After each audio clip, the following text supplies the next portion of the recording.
how to get your Roku home screen to go back to the way it was.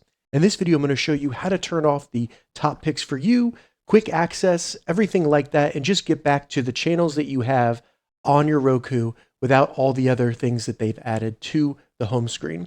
And if this video helps you, please consider giving it a like and also subscribe to my channel because that really helps me out. So to do this, the first thing we need to do is go left until you get into this menu here and scroll down and select settings. Once you get into the settings, scroll down until we get to home screen.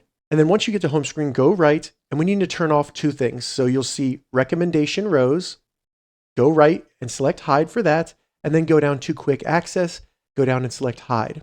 Now you can also go to your tile size, and this is going to be the size of each little square for your channels, and you can select a different size if you want to. I noticed on mine, they got to medium rather than large, so I'll go ahead and make those larger. Now, if I hit the home button on my Roku remote, it'll bring me home, and you can see that it just brings me to where I can see my channels.